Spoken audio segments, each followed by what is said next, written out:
Again, I would call it Bonapartism, because fascism is still a step beyond, because fascism implies a real mass movement. But you look at Petraeus, that's Bonapartism for the United States. The 12 tyrants, as you say, the super committee or super Congress, the 12 tyrants, they're churning away in the background, planning to destroy your economic security, take away your economic rights, strip you, flay you, all in the name of bigger and better bailouts for Wall Street. So Soros gets his money, Felix Rohatyn gets his money, the Koch brothers get theirs, and so on down the line.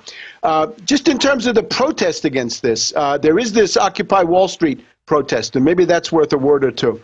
If you look at this, there are a lot of people there who are very well-meaning and who would be indispensable for profound social change. The problem is, this looks like a leaderless group, but it's not a leaderless group. You look at, there's a structure underneath it.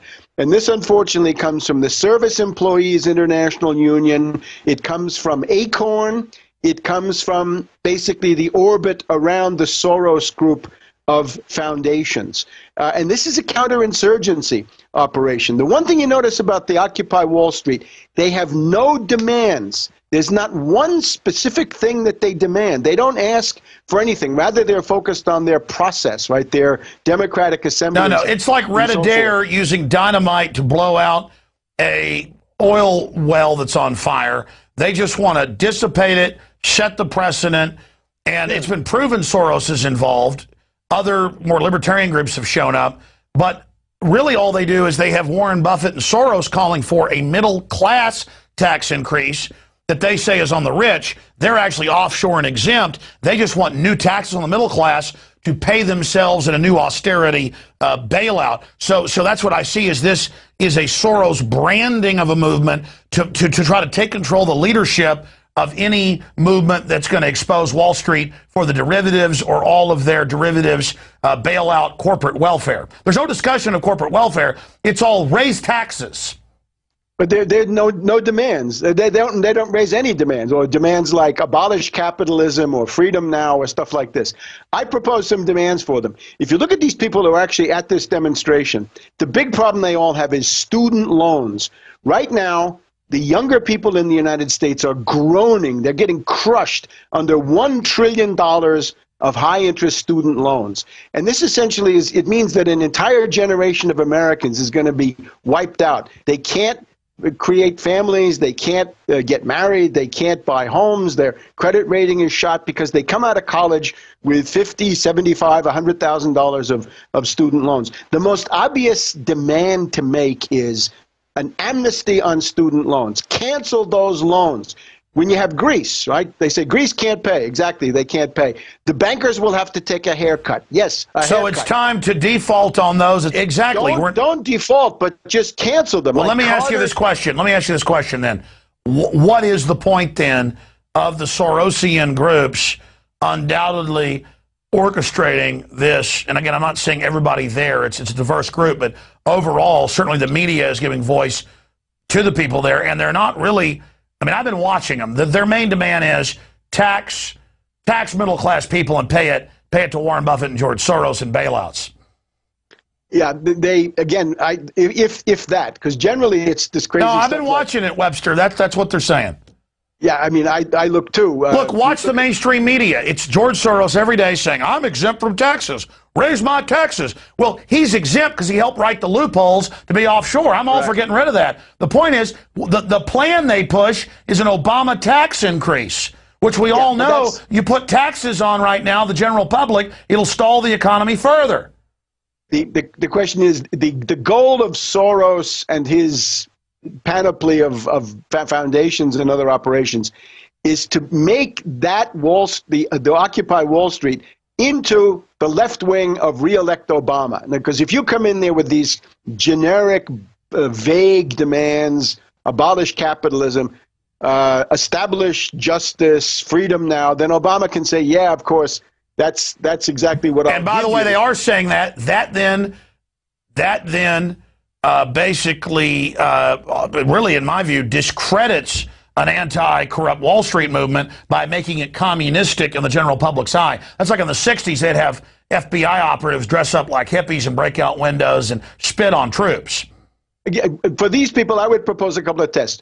Are you in favor of the war in Libya or are you against it? Because if you're in favor of the Libyan war, you're an agent. The other thing is cancel the student loan debt. Amnesty. Carter had an amnesty for people left over from Vietnam, right? You were a draft resistor in the Vietnam era. Carter gave you an amnesty. Great. Obama, give an amnesty to these students on their Yeah, because there are no jobs for them to come to, and they know this. And college education is a complete fraud now for how much it costs.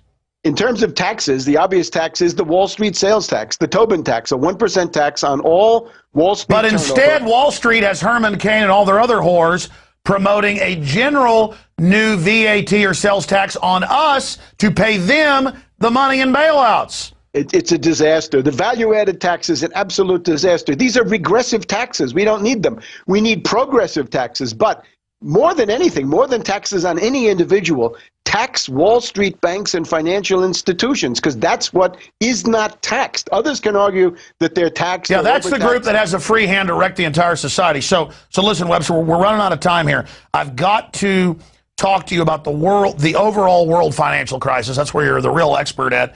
And then dovetail that with what is the leader of Iran, Ahmadinejad, what is he doing having the head of their Navy come out and say we're going to put ships off the U.S.? Sure, I get the tit for tat. There's U.S. and European ships all around them and right up in their face, in their grill, as the trendies would say today. But still, Iran has done well to not be provocative. Why would they want to give an entree into conflict? Well, the great principle of international relations, of course, is reciprocity. And whatever you insist on doing to somebody else, eventually somebody else will do to you. So I would not recommend gestures of this kind. But on the other hand, you have to think about his domestic political audience and the idea to maybe knock these elites in the West a little bit off balance. Certainly, we see Chinese vessels now, warships in the Mediterranean, a couple of Iranian corvettes or frigates in the North Atlantic. Not going to make any military difference. It's largely symbolic, and I think largely for domestic consumption. So I don't think that's so outrageous. So it's tough guy saber rattling because the Iranians are tired of the spy flights and the ships all around them. It's their military acting tough, a little bit of chest beating. Yeah, I think today the announcement from Iran was that they've now got a cruise missile which has gone into mass production. So it's the other side of the coin is don't come into our nearby territorial waters or you're going to have trouble. But the big international crisis, of course, is we're now in the second wave of the Depression, right? 1929 was the first, 1931, the European banking crisis, the second, and then a U.S. banking panic in 1933 was the third. This time it's the Lehman Brothers crisis 3 years ago. That was the first wave. Now we're in the European banking panic. It's a banking panic. It's not a sovereign debt crisis or anything else. It's a crisis of the banks. And you can look at these banks, SocGen, Crédit Agricole, Barclays Bank, Deutsche Bank, and all the rest of them. These are the focus of the crisis. And what you have now is the inability of the European Commission, especially Barroso, the Portuguese politician coming from a fascist political background, the guy who gave the State of the European Union today. He wants Eurobonds. It's crazy. You can't bail out derivatives. There are too many derivatives. The European share of derivatives is at least $500 trillion of bankrupt kited derivatives. Well, Webster, you've been talking about this for a decade. We're talking 1.5 quadrillion. And no matter how many bailouts there are in Europe, as you have rightfully said, it's never going to fix it. Now the IMF needs one. Now they want this new, quote, economic union, and they openly say, get rid of what's left of European sovereignty. I've heard them on Bloomberg say the democracy of Germany is bad because they don't want to go along with it. I mean, they're so naked now. So where do you see this going?